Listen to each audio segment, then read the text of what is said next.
7 ላይ የነበረው ምንድነው? ሰማያትን በዘረጋ ጊዜ አብሬው ነበርኩ ያለችው ማናት ሲባል በኢዶማቲክ ኤክስፕሬሽን ማስተዋል ናት እንደዛ ያለችው። ለምን ኤርሚያስ 10:12 ላይ ሰማያትን በማስተዋሉ ስለዘረጋ ማስተዋል ደግሞ አትሪቢዩት ናት። መጽሐፈ ምሳሌ ምዕራፍ 2 ቁጥር 6 ላይ ከአፉ እውቀትና ማስተዋል ይወጣሉ አለ። ከአፉ የሚወጣው ማስተዋል አትሪቢዩት እንጂ ማንነት አይደለም። በዛ ያቺ ማንነት ያልሆነች አትሪቢዩት የሆነችው ፊገራቲቭ በሆነ ኢላስትራቲቭ በሆነ ኢዶማቲክ ኤክስፕሬሽን ፈሊጣዊ በሆነ አነጋገር ሰማያትን በዘረጋ ጊዜ አብሬው ነበርኩ ብላ አውርታለች። ሊትራሊ የምታወራም አይደንቲቲም አይደለችም። ለምን ኢሳይያስ 44:24 ላይ ሰማያትን ለብቻዬን የዘረጋሁት ከኔ ጋር ማን ነበረ? who was with me ከኔ ጋር ማን ነበረ? ማንነት የለም እያለ ነው ያለው። ቀጥል። ጥሩ የአምላክ ጥበብ ከሆነ እዚህ ጋር የተጠቀሰው አሁን የምትለኝ ቀጥተኛ ጥበብ የተባለው የራሱ የአምላክ ጥበብ ነው ካልከኝ የመንገዱ መጀመሪያ ያደረገኝ ይላል። ጥበብ የተፈጠረ ነገር ከሆነ አምላክ ጠቢብ ያልሆነበትና ማስተዋል የማይችልበት ጊዜ ነበር ማለት ነው። በባይብል ውስጥ ምን አለ መሰለ? ቆንጆ ጥያቄ ነው የጠየቀው። ማሻአላ መዝሙረ ዳዊት ምዕራፍ 46 አንድ ጥቅስ ላሳይህ። 46 አውጣለት። ቆንጆ አገላለጽ፣ ቆንጆ ጥያቄ ነው የጠየቀው። መጽሐፈ ምሳሌ ምዕራፍ 8 ቁጥር 22 ላይ የሚናገረው ነገር ስለ መሲሁ ነው ብሎ ነው ያስቀመጡት ቸርች ፋዘርስ በአጠቃላይ።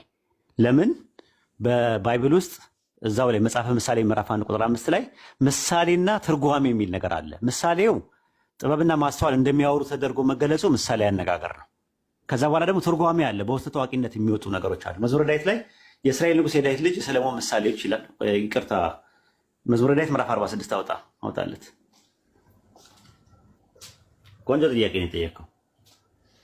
ሁለት ምርጫ ነው የሰጠው ስትገባ። መጀመሪያ ወይ ጆ ባይትነስነትን ትተዋለህ ከኛ ጋር ከቀጠልክ፣ ወይ ትሰልማለህ።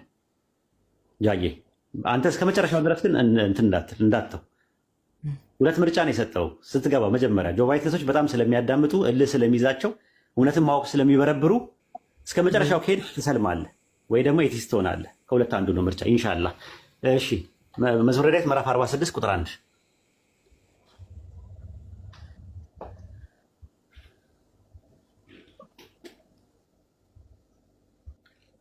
አምላካችን መጠጊያችን ኃይላችን ባገኘን ጊዜ በታላቅ መከራ ረዳታችን ነው ይላል። ማን ነው እያወራ ያለው? ጃዬ ዳዊት። ኦኬ። ስለ ምድር ብትናወጥ ተራሮች ወደ ባህር ቢወሰዱ አንፈራም፣ ውኆች ጮዎቹ ተናወጡ፣ ተራሮችም የወንዝ ፈሳሽ ምናምን እያለ ይናገርና የሰራዊት ጌታ እግዚአብሔር ከኛ ጋር ነው ይላል። ማን የሚለው? ዳዊት ነው። እሺ የሰራዊት ጌታ እግዚአብሔር ከኛ ጋር ነው፣ የያዕቆብ አምላክ መጠጊያችን። የእግዚአብሔር ስራ ምድርን ያደረገው ታምራት እዩ። እስከ ምድር ዳርቻ ድረስ ጦርነትን ይሽራል፣ ቀስትን ይሰብራል፣ ጦርነትን ይቆርጣል፣ በእሳት ጋሻን ያቃጥላል። ቀጥል። ቁጥር 10 ከፍ አድርግለት። እረፉ፣ እኔ አምላክ እንደሆንኩኝ እወቁ። በአሕዛብ መካከል ከፍ ከፍ እላለሁ፣ በምድርም ላይ ከፍ ከፍ እላለሁ። እኔ አምላክ እንደሆንኩኝ እወቁ የሚለው ማን ነው? ይሖዋ ነው። ከዛ የሰራዊት ጌታ ያህዌ ከኛ ጋር ነው፣ የያዕቆብ አምላክ መጠጊያችን ነው ይላል። ማን የሚለው? እዚህ ጋር እያለ ያለው የቆሬ ልጆች ናቸው እየተናገሩ ያሉት ስለ አምላክ ነው። የሰራዊት ጌታ መጠጊያችን ዳዊት ነው ብለኸኛል። ዳዊት ነው ብለኸኝ። ሙሉ አውዱ የሚያወራው ስለማን ነው? ተናጋሪው ማን ነው? ሙሉ አውዱ ላይ ተናጋሪው የቆሬ ልጆች ናቸው። መዝሙር ስላላወቅኩት ነው መጀመሪያ የጠቀስክልኝን ጥቅስ አላየሁትም ነበር። የቆሬ ልጆችም ይሁኑ ዳዊትም ይሁን ፍጡራን ናቸው አይደል እያወሩ ያሉት? አዎ ናቸው። ቁጥር 10 ላይ የሚያወራው ማን ነው? ማን ላይ ጥልቅ ያለ እነዛው በቃ የጻፉት ሰዎች ከላይ የቆሬም ልጆች ሆኑ ምናምን ዳዊት ነው ብለው የሚለው ማን ነው? እውቁ የሚለው ማን ነው? አምላክ ነው። ይሖዋ እኮ አሁን የአምላክ ንግግር ማን ላይ እንዴት ሊገባ ቻለ? አየህ፣ ሄርሜኔቲክስ ጥናት ላይ እንደዛ ነው። ሄርሜኔቲክስ ጥናት ላይ ምን ይባላል? የአምላክ ንግግር ማን ላይ አንድ ንግግር እየተናገረ እያለ ማን ላይ ደግሞ የሌላ ሰው ንግግር መግባት ይገባል። እንደዚህ አይነት አነጋገሮች አሉት ባይብል። ይሄ ምን ይባላል? ኤክሴክቲካል ቨርስ ይባላል፣ ወይም ደግሞ ጉራማይሌ አንቀጽ ይባላል። በባይብል 4 5 6 7 መስጠት ይቻላል። መጽሐፈ ምሳሌ ምዕራፍ 8 ቁጥር 22 ላይ ያለው ፈጠረኒ እግዚእ እምቅድመ ተግባሩ ነው የሚለው። ጌታ ፈጠረኝ እያለ ነው የሚናገረው። ጌታ ፈጠረኝ የሚለውን ቸርች ፋዘርስ እና አርዮስም ሆነ እና አትናቴዎስ ይህን ጥቅስ የተጠቀሙበት በውስጠ ታዋቂነት ስለ መሲሁ ነው የሚያወራው ይላሉ። ከዛ ቁጥር 26 ላይ ምን ይላል? እንትን ላይ ቀላያት ገና ሳይኖሩ እኔ ምን አልኩኝ ይላል? ተወለድኩኝ ይላል። አሁን መዝሙረ ዳዊት ምዕራፍ 110 ቁጥር 3 ላይ አምጣው። ለምን ምን ማለት እንደሆነ እንዲገባ መዝሙረ ዳዊት ምዕራፍ 110 ቁጥር 3 ላይ አውጣለት መስፍኔ። መዝሙረ ዳዊት ምዕራፍ 110 ቁጥር 3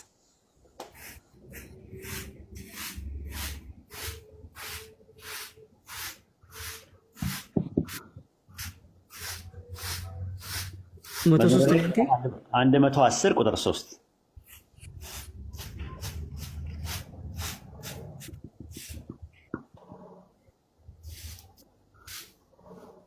ከአንተ ጋር ቀድሞ በኃይል ቀን በቅዱሳን ብርሃን ከአጥቢያ ኮከብ አስቀድመው ከሆድ ወለድኩህ አለ። ማን ነው ተናጋሪው?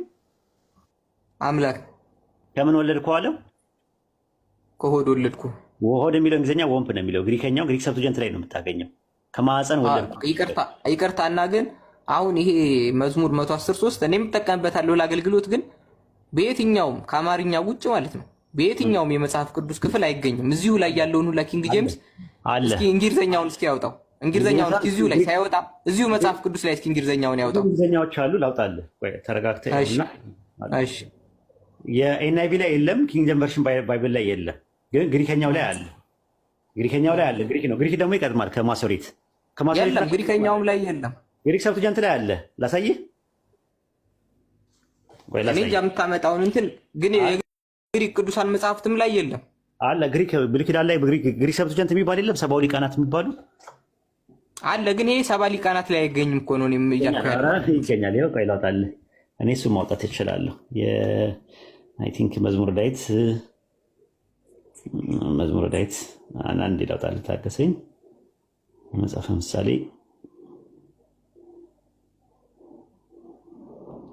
ምሳሌ ምዕራፍ 111 ነው በግሪክ ሰብትጀንት ላይ 111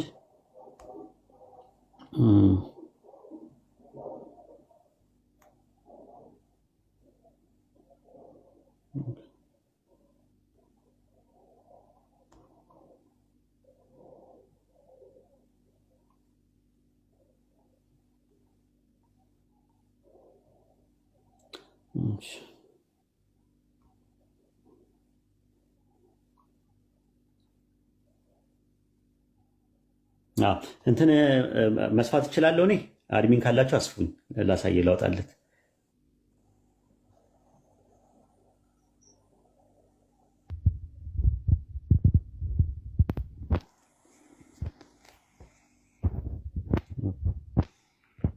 አንድ አስፉኝ። ይታያል እዚህ ጋር። ይሄ ግሪክ ሰብትጀንት ነው። እዚህ ጋር አለልህ። ግሪክ ሰብት ምን ይላል እዚህ ጋር? አንብበው። አይ ሃቭ ቢጎትን ዩ ፍሮም ዘ ወምፕ የሚል የለውም።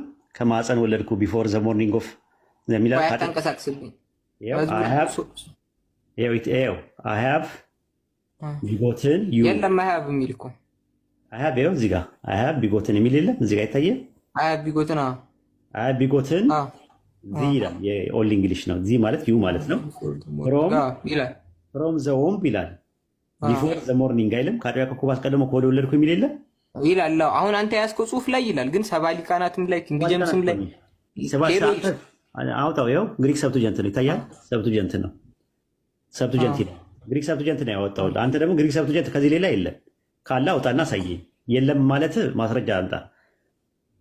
አይ እኔ ያዝኩት መጽሐፍ ቅዱስ የለም፣ ግን ሰባ ሊቃናት አሁን ኪንግ ጄምስ ቨርሽንማ ትርጉም እኮ ነው 16 11 ላይ የተረጎመው። ግን ይሄንን ነው ኮፒ ያደረጉት እነሱ። ቀጥታ የዚህ ኮፒ ነው አይደለም። ከግሪክ ሰብት አይደለም፣ ከላቲን ቡልጌት ላይ ነው ያመጡት። ከጄሮም ላይ ነው የተረጎሙት።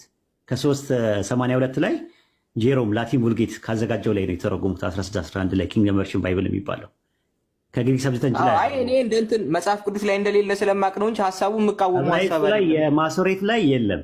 ማሶሬቶች ላይ አውጥተውታል። ማሶሬት ደግሞ የተዘጋጀው መቼ ነው? ማሶሬት መቼ ነው የተዘጋጀው? እኔ እንጃ። ማሶሬት የተዘጋጀው ደግሞ በ875 ነው የተዘጋጀው። በ850 እስከ 875 ነው የተዘጋጀው። ስለዚህ ማሶሬት የሚባለው በኋላ ላይ የተዘጋጀ ነው። አሁን ግን ኢየሱስ ክርስቶስ ከመወለዱ በፊት በነበረው በ280 በተተረጎመ የግሪክ ሰብትጀንት ከዕብራይስጥ ወደ ግሪክ ሲተረጉሙት ከአጥቢያ ኮከብ አስቀድሞ ከሆድ ወለድኩ የሚለውን አስቀምጠውታል። ግልጽ ነው። ስለዚህ አሁን እንደዛ ከሆነ ከአጥቢያ ኮከብ አስቀድሞ ከማዕፀን ወለድኩ የሚል የለም። አሁን ያነበብከው ነገር ላይ ይላል ከሆድ ወለድኩ ይላል። እንግሊዝኛ ላሳይ። ሌሎች እንደዛ የሚሉ እንግሊዝኛ እንዳሉ ላሳይ። ሊኖር ይችላል። ስለዚህ እንደዛ ብለው የተረጎመዋሉ። ከአጥቢያ ኮከብ አስቀድሞ ከማዕፀን ወለድኩ ሲል ከማን ማዕፀን ነው የወለደው? ምንም ወለድኩ ከሆድ ወለድኩ ይላል። ያው ከማዕፀን ምሳሌ ያገላለጽ ነው አይደለም? ማዕፀን ነው የሚለው። ከማዕፀን አወጣኸኝ ይላል ራሱ። ከማዕፀን አወጣኸኝ፣ ከእናቴ ማዕፀን አወጣኸኝ ይላል። ያ ከድንግል ማርያም የተወለደው ስለዚህ እንትን ነው። አየህ፣ በመለኮታዊ እቅድ ውስጥ ያ ነገር መኖሩን የሚያሳይ ነገር ነው። ልክ እንትን ላይ ኤፌሶን ምዕራፍ 1 ቁጥር 4 ላይ ዓለም ሳይፈጠር በፊቱ ነውር የሌለብን እንሆን ዘንድ በክርስቶስ ኢየሱስ መረጠናል። ዓለም ሳይፈጠር ዘመን ሳይቆጠር በፊት የሚመረጡ ሰዎች በአካል ደረጃ ነበሩ። በምን ደረጃ የሚመረጡ? ዓለም ሳይፈጠር በፊት በክርስቶስ ኢየሱስ ነውር የሌለብን እንሆን ዘንድ መረጠን አይልም? የኢየሱስ ክርስቶስ ለማምጣት እቅድ እንዳለው ነው የሚያሳየው እኮ። ግን ዓለም ሳይፈጠር በፊት መረጠን አይልም ይላል። ማንን ነው የመረጠው?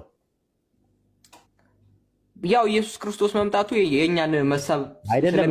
መረጠን የሚለው ማንን ነው ነው ያልኩ? እኛን፣ ሰዎቹ ነበሩ ሳይኖሩ ተመርጠው ነበር? ሳይኖሩ ተመርጠው ነበር ወይ ሰዎቹ? ያው እንደሚኖሩ ያውቃል በአምላክ አስተሳሰብ ውስጥ። በአምላክ አስተሳሰብ ልክ እንደዛ ሆኑ። መዝሙረ ዳዊት ምዕራፍ 110 ቁጥር 3 ላይ ከአጥቢያ ኮከብ አስቀድሞ ማለትም ሰማይና ምድር ከመፈጠሩ በፊት ከማዕፀን ወለድኩ የሚለው ነገር ወለድኩ ፈጠርኩ ነው አይደለ? ቅድም እንዳየነው። ስለዚህ ከማዕፀን ፈጠርኩ ሲለው ከማዕፀን ነው የፈጠረው?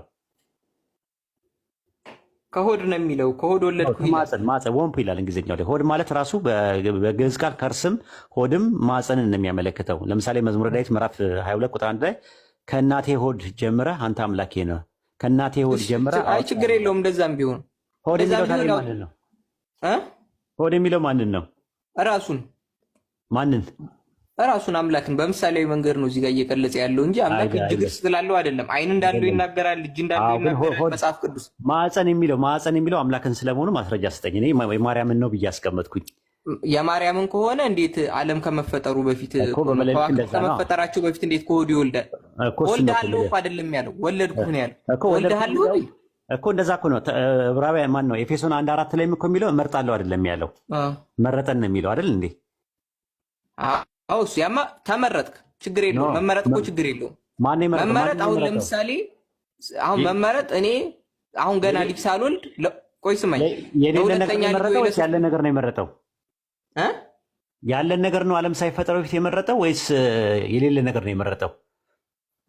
ሰዎቹ የሉም ግን ያው እንደሚኖሩ ያውቃል፣ መረጣቸው እኮ። የመረጠው ከአንተ ተግባር ጋር ይገናኝ። ስለዚህ ይመርጣል ወይስ መረጠ? ሰዎቹ ሳይኖሩ መምረጥ ከቻለ እንደገና ደግሞ ሳይፈጥረው በፊት ፈጠርኩኝ ቢል ምንድን ነው ችግሩ? በመለኮታዊ ቅዱስ ስላለ ሳይፈጥረውማ አሁን አንድ ነገርኩህ እኮ። አሁን እኔ ለምሳሌ ዛሬ ላይ የመጀመሪያ ልጄን እዚህ ትምህርት ቤት አስገባዋለሁኝ፣ ንብረቴን አወርሰዋለሁ ምናምን ብዬ መምረጥ እችላለሁ። ማስተምርበትን ትምህርት ቤት መምረጥ እችላለሁ። ወይ ስማኝ፣ አወረስኩት ማለት ትችላለህ? እንደማወርሰው እንጂ ነው አይደለም። አወረስኩት ማለት ትችላለህ ወይስ አወርሰዋለሁ ነው የምትለው? አንተ ስትሆን የመጀመሪያ ልጄን አወርሰዋለሁ ነው የምትለው? አወረስኩት ነው የምትለው? ቆይ ልምጣልህ። በዛ ቃል ከሆነ እኔ አሁን ለምሳሌ ትምህርት ቤት መረጥኩለት ማለት ትችላለህ። ትምህርት ቤት መረጥኩለት ማለትና እሱ ትምህርት ቤት መረጥኩለት ትምህርት ቤቱ ስላለ ነው፣ ኤግዚስት ስለሚያደርግ ነው አይደለ እንዴ የመረጥከው? ስለዚህ አሁን ምንድነው ትምህርት ቤቱ ሳይሰራ ምን ሳይል ምንም ነገር ሳይኖር ልጅም ሳትወልድ ልጄን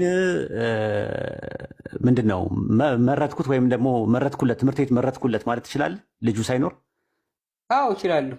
ልጁ ሳይኖር ልጁ ከሱ ጋር አይገናኝም። ከልጅየው ጋር ሲኖርም ሳይኖርም መምረጥ እችላለሁ። ስለዚህ አሁን መምረጥ ትችላለህ። እሱን መምረጥ ትችላለህ። ልጅህን መምረጥ ትችላለህ። ልጄንማ መምረጥ አልችልም። አትችልም። ስለዚህ አምላክ ግን ስለሚያውቅ መምረጥ ይችላል አይደል?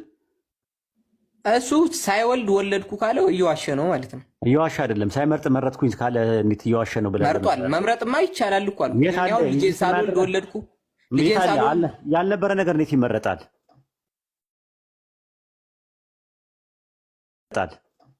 መረጣል እኮ አልኩ። እኔ አሁን ገና ልጅ ወልድ ብዬ መረጥኩ። ማንን የመረጥከው? ቆይ እስኪ አንድ ጥያቄ ልጠይቅህ። ወለድኩ ማለት ፈጠርኩ ማለት ነው ሌላ ትርጉም አለው ብለህ ነው የምታስበው? አዎ ነው። ፈጠርኩ ከሆነ እሱ አሁን ፈጠርኩ ሲል ያልፈጠረውን ለምን ፈጠርኩ ይላል? ወደፊት እንደሚፈጠር ስለሚናገር እንደዛ ነው። እሱማ እንደዛ ካሰብክማ ባይብል ላይም ጌታ ጌታዬን ጠላቶች የእግር መረገጫ እስካደርስ በቀኝ ተቀመጣለሁ ይላል። መቼ ነው ያለው? መቼ ነው ያለው? እስካደርግ ተቀመጣለህ ያለው መቼ ነው? ተቀመጥ ያለው ማለት ተቀመጠ አለው ነው የሚለው አይደል ዳዊት? አዎ ሙቶ ከተነሳ በኋላ ታዲያ አለው የሚለው ለምን አለ? ይለዋል ለምን አለ? ትንቢት ነው እየተናገረ እኮ ያለው። በቃ እንደዛ ነው ማለት ነው። አየው አሁን ተረዳኸው ማለት ነው። እና አሁን አንተ መዝሙረ ዳዊት ላይ ያለው ሐሳብ ትንቢት ነው እያልከኝ ያለው እንጂ የሆነ ነገር አይደለም ነው የምትለኝ? አይደለም። ለምን መሰለህ እንደዛ የምልህ ምክንያት አለኝ እኔ። እዛው ጋር ስትመለከተው ምንድን ነው የሚለው? ከአጥቢያ ኮከብ አስቀድሞ በምን ቀን ነው የሚለው? አይተው ከሆነ በምን ቀን ነው የሚለው? በምን ቀን ነው የሚለው? እኔ እንጃ። መዝሙረ ላንብብልህ ጥቅሱ እንደገና ማለት ነው። እና መዝሙረ ዳዊት ምዕራፍ 110 ቁጥር 3 ላይ ከብርሃናት ቀን አስቀድሞ አይደለም ከአንተ ጋር ቀድሞ በኃይል ቀን አለ። ያ ቀን ማን ነው? ያ ቀን የተፈጠረበት ቀን መቼ? እኮ ያ ቀን መቼ? ከዓለም ከመፈጠሩ በፊት የተፈጠረበት ቀን። እንደ ሰኞ ማክሰኞ የሚል የለም። ከዓለም በፊት ቀን አለ? ከዓለም በፊት ቀን አለ ወይ? አዎ። እንዴት አይኖርም? አዎ። እንዴት አይኖርም? እኔ ዛሬ ወለድኩ ሲለው ዛሬ የምትለው ነገር ከዓለም በፊት ነበረ? ዛሬ እኮ ማለት በቃ መጀመርን ነው የሚያሳየው። ኦኬ። ዛሬ የሚለው የሚያመለክተው ዓለም ሳይፈጠር በፊት ነው የሚያመለክተው ወይስ ድንግል ማርያም ማኅፀን ውስጥ መፈጠሩ ነው የሚያመለክተው? አረ ከዓለም በፊት ነው እንጂ የሚያሳየው። ዛሬ ኮከቦች የነበሩት ከዓለም በፊት ነው አይደለም? አይደለም። ይቅርታ እኮ ልነግርህ ነው እኮ ያ መመለከታዊ ቅዱስ መኖሩን ነው የሚያሳየው። ጃዬ ለምን መሰለህ? መዝሙረ ዳዊት ምዕራፍ 2 ቁጥር 7 ላይ እግዚአብሔርም አለኝ አንተ ልጄ ነህ እኔ ዛሬ ወለድኩ ይላል አይደል? አዎ። ከዛ በኋላ ዕብራውያን ማነው ሐዋርያት ሥራ ምዕራፍ 13 ቁጥር 32 ላይ ምን ይላል? እኛ ለአባቶች የተሰጠውን የተስፋ የምስራች ለእናንተ እንሰብካለን። ይህም ተስፋ እግዚአብሔር በሁለተኛው መዝሙር አንተ ልጄ ነህ እኔ ዛሬ ወለድኩ ተብሎ እንደተጻፈ ኢየሱስን አስነስቶ ለእኛ ለልጆቻችን ፈጽመዋልና አለ። ማንን አስነስቶ? ኢየሱስ ክርስቶስ ነው። ኢየሱስን አስነስቶ የፈጸመው ምን የሚለውን አስነስቶ የፈጸመው ምን የሚለውን ትንቢት ነው። አሁን ምንድን ያልከኝ ትንቢቱን መዝሙረ ዳዊት ላይ ያለውን መሰለኝ አይጠቅስክልኝ? መዝሙሩ 2:7 ላይ እግዚአብሔርም አለኝ አንተ ልጄ ነህ እኔ ዛሬ ወለድኩ የሚል የለ? አዎ። ያ መወለድ ያ ከድንግል ማርያም የተወለደው መወለድ ነው የሚናገረው። እግዚአብሔር ስንቴ ነው የወለደው ኢየሱስ ክርስቶስን?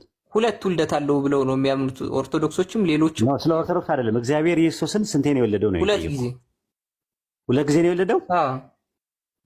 ሁለት ጊዜ ነው የወለደው? አዎ። ቅድመ ዓለምና ድህረ ዓለም ሁለት ጊዜ ነው የወለደው። ከምን ነው የወለደው ይላል እዛ ጋር መዝሙረ ዳዊት ምዕራፍ 110 ቅድም መዝሙረ ዳዊት ምዕራፍ 110 ቅድም ከማዕፀን አይደል? ከማዕፀን አይደል? ከማዕፀን አይደል? ያማ ምሳሌያዊ ነው። ማዕፀን የሚለው የማንን ነው የሚያመለክተው? ማዕፀን የሚለው የማንን ነው የሚያመለክተው? የራሱን በቃ ያም በምሳሌያዊ መንገድ እየገለጸልህ ነው አምላክ። በምሳሌያዊ መንገድ ማዕፀን የሚለውን ለእግዚአብሔር የተጠቀመበት ጥቅስ ስጠኝ እስኪ። አስፈላጊ ሆኖ ካልተገኘ እኮ ሌላ ቦታ ላይ አይጠቅሰውም። እዚህ ጋር እኮ አስፈላጊ በእሱ አይነት መንገድ የተፈጠረ ሌላ ሰው የለም። እኔ ማውቀው አንደኛ ማስረጃዎችን አመጣል። ማይመጫነው ቅድም አንተ ምንድን ነው ያልከው? አንተ ልጄ ነህ ዛሬ ወለድኩ የሚለው ዛሬ የምትለዋል ዓለም ሳይፈጠር በፊት ነው አልክ አይደለ? አሁን ደግሞ ሳመጣልህ ዛሬ የምትለዋ ነገር የሚሰራው ድንግል ማርያም ማኅፀን ውስጥ ለተፈጠረው ነው ስልህ አይደለም። አላልኩም እኮ እንደዛ ካልሆነ እንደዛ ነው። ሐዋርያት ሥራ 13 ላይ የሚያመለክተው እንደዛ ነው። እኔማ አልገባህም። እኔ ያልኩህ መጀመሪያ ነግሬህ የነበረው እዚህ 113 ላይ ያለው ቅድመ ዓለም የተፈጠረበት ነው። እሱን ለማስረዳት እኮ ነው የመጣው። በኃይል ቀን ይላላ። አየህ፣ በኃይል ቀን ሲለው ጊዜ ነው የሚያመለክተው። ዛሬ አይልም። ዛሬ አሁን እኔ ያልኩህ 113 ላይ ያለው በምንድን ነው የሚለው? በምን ብርሃን ነው የሚለው? አይተው ከሆነ በምንድን ነው የወለደው? በምንድን ነው የወለደው? ከማኅፀን በምንድን ነው የወለደው? በምንድን ነው የወለደው? በምንድን ነው የወለደው? ከማኅፀን ወለድኩ ይላል። ከማኅፀን በምን ይላል? እዛው ጋር ስታየው በምንም አይልም። በቅዱሳን ብርሃን ይላል። በምንድን ነው የወለደው? ቆይ እስኪ ቦታውን እስኪ ያወጣልኝ ጥቅሱ። እስኪኛና እንትን በሉና አስተናግዱ። አውርዱና ቁጭ አድርገው። አድሚን የለም እንዴ? ስርዓት የሌለው ነገር። ዛራ አድሚን የሌለበት ቤት ነው። ኡስታዝ ዛራ ጥያቄ አለ ከማውረድ በስተቀር ምን የሉም መሰለኝ። ስርዓት የለም። አንዳንድ ጊዜ አድሚኖች የሉም ራሱ አይቆጣጠሩት። በቅዱሳን ብርሃን በአጥቢያ ኮከብ አስቀድሞ በኃይል ቀን አለው። የኃይል ቀን የተባለው መቼ ነው? ቀኑ የተፈጠረበት ቀን እኮ የኃይል ቀን አንተ እኮ ዝም ብለህ ከኪስህ የምታወጣው። እኔ ማስረጃ አለኝ እሱን ላመጣ። የኃይል ቀን የሚለውን ድንግል ማርያም ማኅፀን ውስጥ መሆኑን ማስረጃ ላሳይ ይችላለሁ። አንተ የኃይል ቀን የሚለውን ምን ቅድመ ዓለም ስለመሆኑ ማስረጃ ስጠኝ እስኪ። ቅድመ ዓለም መሆኑም እዛው ላይ ከዓለም በፊት ማለቱ ቅድመ ዓለም ሌላ ጥቅስ መጥቀስ አያስፈልግም። እዛው ላይ ቅድመ ዓለም ስለተባለ አንድ ነገር መለኮታዊ ዕቅድ ውስጥ መግባቱን ኤፌሶን 1:4 ላይ ያለውን ጥቅስ ሰጥቻለሁ። አሁን እዚህ ጋር መወለዱን እኮ ነው ቅድመ ዓለም እያለ ያለው እኮ። ቅድመ ዓለም የሚለው ነገር መውለድ ብቻ አይደለም፣ ራሱ መምረጥም ላይ ይካተታል ነው የምልህ። ከማዕፀን ደግሞ ይላል አንደኛ በቅዱሳን ብርሃን ይላል። የወለደው በምንድን ነው የወለደው? አይልም በቅዱሳን ብርሃን እኮ አሁንም ኳንተም እንኳን ይላል። ይኸው እያነበብኩልህ እኮ ነው ያለው። ከአጥቢያ ኮከብ አስቀድሞ በኃይል ቀን በቅዱሳን ብርሃን ከማዕፀን ወይም ከሆድ ወለድኩ ይላል። ይኸው በቅዱሳን ብርሃን ይላል። ይኸው አይልም አልክ ይላል። እሺ አይልም ይላል አለ። አይ እኔ ጀመር ይዤ አይደለም እያወራሁ ያለው ሐሳቡን ነው እንጂ ማቀው ቃል በቃል ስለማላውቀው ነው እኮ እያነበብኩልህ ነው። አይልም ወይስ ይላል ስል የስ ኦር ኖ ይላል። ታዲያ አይልም ለምን ትለኛለህ? አይ መጀመሪያ እኮ ነው ያልኩህ። ሳታነበው በፊት ነው እንደዛ ያልኩህ እኮ። እንደዛ አይልማ አላቅም ነው የሚባለው እንጂ አይልም አይባልማ። ጃይ ምን መጣ? ስለዚህ አሁን በኃይል ቀን ይላል። በኃይል ቀን በምንድን ነው የወለደው? በቅዱሳን ብርሃን ይላል አይደል? ጊዜው መቼ ነው? በኃይል ቀን ገብቷል። በመለኮታዊ ዕቅድ ውስጥ ደግሞ ከአጥቢያ ኮከብ አስቀድሞ ይላል። ከአጥቢያ ኮከብ አስቀድሞ ማለት ቅድመ ዓለም በመለኮታዊ ዕቅድ ውስጥ ከድንግል ማርያም ማህፀን ውስጥ እንደሚፈጥረው ልክ ኤፌሶን ምዕራፍ 1 ቁጥር 4 ላይ እንዳለው ጥቅስ ማለት ነው። ኤፌሶን 1:4 ላይ ዓለም ሳይፈጠር በፊት በክርስቶስ ኢየሱስ ነውር የሌለብን እንድንሆን ዘንድ መረጠን ይላል። የተመረጡት ተመራጮቹ ያኔ አልነበሩም፣ በህይወት በአካልም አልነበሩም። ግን ወደፊት ስለሚመርጥ መረጠን ይላል ራሱ። ያለዛ እንደዛ ከሆነ ሰዎች ያለ ምርጫቸው ነው የሚመረጡት፣ በምርጫቸው ነው የሚመረጡት፣ በኋላ ላይ ነው የሚመረጡት። ግን መረጥኩኝ የሚለው በመለኮታዊ ዕቅድ ውስጥ እንደሚመርጥ እንደሚያሳይ ሁሉ መዝሙረ ዳዊት ምዕራፍ 110 ቁጥር 3 ላይ ከአጥቢያ ኮከብ አስቀድሞ ከማዕፀን ወለድኩ ይላል። አሁን ወለድኩ የሚለውን ቃል ባይብል ላይ ስትመለከተው አንተ ልጄ ነህ እኔ ዛሬ ወለድኩ የሚለውን አንተም ቅድመ ዓለም ነው አልክ። ማስረጃ አምጣ ስልህ የለህም። አሁን ቅድመ ዓለም እንዳልሆነ ደግሞ ዕብራውያን ማነው ሐዋርያት ሥራ ምዕራፍ 13 ቁጥር 30 እኔ ቅድመ ዓለም ነው እኮ አላልኩም ብላል። አንተ ልጄ ነህ እኔ ዛሬ ወለድኩ የሚለው ኖ ቅድመ ዓለም ነው ስትል ነበር። ቅድም ስትል ነበር። አሁን ነው ሐሳብን ይቀየር። አያላል ዩቲዩብ ላይ አለ እልክልሃለሁ። ስለሚቀዳ አሁን እንደዚህ ያወራነው ነገር ስለሚቀዳ ዩቲዩብ ላይ ስለሚቀመጥ ታያዋለህ ራሱ ማለት ነው። ለዛሬ ይብቃናል ወይ? ተመሳስሎብኝ ይሆናል ሁለቱን ተመሳስሎብህ ሳይሆን ስትከራከር የነበረው ዛሬ የምትለው ኢተርኒቲ ውስጥ ነው የሚገባው ብለህ ስትከራከር ነበር ቅድም። ይኸው ታዛቢ ያለ ህዝቡ የሚያዳምጥሃል። አይ ቲንክ ለዛሬ ይብቃ አይደለ? አይበቃል? እሺ ማጠቃለያ ስራበት 2 ደቂቃ ወስደህ የነበረን ቆይታ እንዲሁ ጀነራል ኦቨርቪው ዝም ብለህ ማጠቃለያ ስራበት። ማስተላለፍ የምትፈልገው ነገር ካለ። አይ ጥሩ ነው ውይይቱ ደስ ይላል። እንደዛ ሳይሆን ማጠቃለያ ስራበት እንጂ ስለ ውይይቱ ሳይሆን አጠቃላይ ስራበት። እኔ እኮ ውይይቱን ያልከው መስሎኝ ነው። አይ ከእንትን አንጻርማ ከሀሳብ አንጻር እኔ ያው ልጠይቃቸው የመጣሁት ጥያቄዎች ነበሩ። ያንን መጀመሪያ መልሶልኛል ልጅየው። ከዛ በኋላ ደግሞ እንደ መጽሐፍ ቅዱስ የጠየቀኝን ጥያቄዎች ከሚገባኝ አንጻር እና እኔ ከማምንበት እምነት አንጻር እንትን ብያለሁ፣ ነግሬያለሁኝ። አንተ እኔ አንዳንዶቹን ሜታፎሪክ ናቸው ምሳሌያዊ ናቸው የምትላቸውን ነገሮች እኔ ቀጥተኛ ናቸው እያልኩ ነው። እኔ ቀጥተኛ ናቸው የምላቸውን ደግሞ አንዳንዶቹን ነገሮች አንተ ሜታፎሪክ ናቸው እያልክ ነው። ያ ነው ያላግባባል እንጂ ጥሩ ውይይት ነበር። አይ አጠቃላይ እኮ ነው የምልህ። አጠቃላይ ጭምቅ አድርግና ትምህርት መልዕክትን አስተላልፍ። ይህ ህዝብ እያዳመጠ ስለሆነ የሆነ ይጠቅማል እና እንትን አልከው ቋጨው በአንድ ደቂቃ ውስጥ ይበቃል። በቃ ማለት ነው ነው። አይ አንድ ነገር አውርተህ መጨረሻ ላይ ማጠቃለያ ይሰራል። እኛ ጋር ማጠቃለያ ስራበት ነበር ያልከኝ። ማጠቃለያ ስራበት ነበር ያልኩ የነበረው። ማጠቃለያ ከመስራት ካቃተ ችግር የለውም። እኔ ማጠቃለያ ልስራበትና ያው ሌላ ቀን ብቅ በል እሺ። አትጥፋ። አዎ የኛ ነጥባችን ምን ነበረ? በጆ ዋይትነስ ትምህርት አደገኛ ብለን አንድ ሚዩት አድርግና ደግሞ እኔ ደግሞ ማጠቃለያ ልስራ 2 ደቂቃ አንተ መስራት እንትን ካልካል ማለት ነው። እሺ ሚዩት አድርገው አንዴ። እሺ አላወራም እኮ ሚዩት አድርገው ማለት አላወራም እያልክ እያቋረጥከኝ ነው። አዎ ሚዩት አድርገውና እንትን በል። ምንድነው መሰላችሁ የነበረው መጽሐፈ ምሳሌ ምዕራፍ 8 ቁጥር 22 ላይ ኢየሱስ ተፈጥሯል ብለው ያምናሉ ያው ምስክሮች። ሰማይና ምድር ከመፈጠሩ በፊት ከተፈጠረ ኢየሱስ ያልነበረበት ጊዜ አለ ወይ ስንላቸው አዎ ይላሉ። ስለዚህ ከኢየሱስና ከጊዜ ማን ይቀድማል ስንላቸው ጊዜ ይቀድማል ይላሉ። ጊዜ ፍጡር ነው ወይስ ፈጣሪ ነው ስንላቸው ፍጡር ነው ይላሉ ተመልሰው። ስለዚህ የመጀመሪያው ፍጡር ክርስቶስ ነው ወይስ ጊዜ ነው የተፈጠረው ስንላቸው ጊዜ ነው ይላሉ። እንደዛ ከሆነ ኢየሱስ ክርስቶስ ያልፈጠረው ፍጡር አለ ማለት ነው። በክርስቶስ በኩል ነው የተፈጠረው። መጀመሪያ እግዚአብሔር ኢየሱስን ፈጠረና በእሱ አማካኝነት ፍጡራንን ሁሉ ፈጠረ ብለው ነው የሚያምኑት። ስለዚህ በክርስቶስ ያልተፈጠረ አንድ ፍጡር አለ ማለት ነው። ጊዜ የሚባል ነገር ማለት ነው። እና ኢየሱስ ከጊዜ በኋላ ነው የመጣው ከሆነ ዛሬ ወለድኩ የምትሏ ነገር በጊዜ ውስጥ ነው የተወለደው። ስለዚህ ከኢየሱስ የሚቀድም ጊዜ የሚባል ፍጡር አለ ራሱ። አሁን ያንን ነገር ስንናገር ድንግል ማርያም ማኅፀን ውስጥ ደግሞ የተፈጠረ ሰው አለ።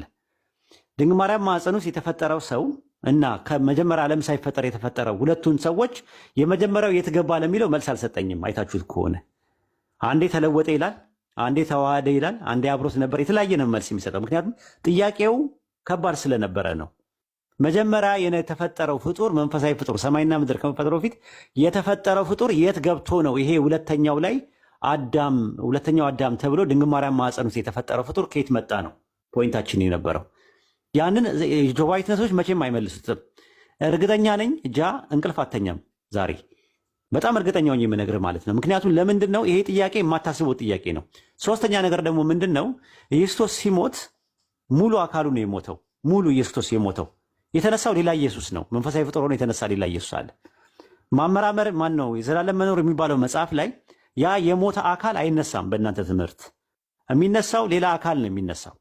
ኢየሱስ ማለት ሙሉ አካሉ ከሞተ ሙሉ አካሉ ቤዛዊ መስዋዕት ሆኖ ከቀረ በሶስተኛው ቀን የተነሳው ሌላ ኢየሱስ ነው ራሱ። በእናንተ ትምህርት የመጀመሪያው የነበረው ኢየሱስ ቤዛዊ መስዋዕት ሆኖ ጠፍቷል።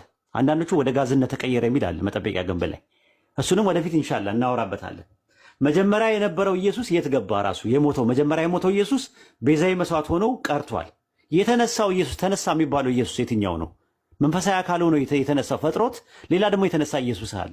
በየዋ ምስክሮች 3 ኢየሱሶች ናቸው ያሉት። ልብ አድርጉ ያጀማ እየተናገርኩት ያለሁትን። መጀመሪያ ዓለም ሳይፈጠር ዘመን ሳይቆጠር የተፈጠረ ኢየሱስ አለ። ያ ኢየሱስ የት እንደገባ አናውቅም። ድንግል ማርያም ማኅፀን ውስጥ የተፈጠረ ኢየሱስ አለ። እና ደግሞ ድንግል ማርያም ማኅፀን ውስጥ የተፈጠረው ፍጡር ደግሞ ቤዛዊ መስዋዕት ሆኖ ልክ እንደ በግ እንደሚታረደው እንደሚገደለው ተገድሎ ሞቷል። ከዛ በሶስተኛው ቀን ደግሞ የተነሳ ደግሞ ሌላ ኢየሱስ አለ። የኛውን ተክቶ የመጣ መንፈሳዊ ፍጡር አለ። 3 ኢየሱሶች ናቸው ያሉት። አመሰግናለሁ። ጨርሻለሁ። ልውጣ እኔ። መሲ መቀጠል የምትፈልጊው ነገር ካለ ቀጥይ። ኡስታዙ ሰው አለ?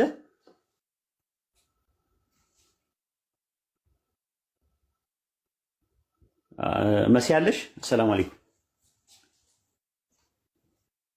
ዛራ አለሽ?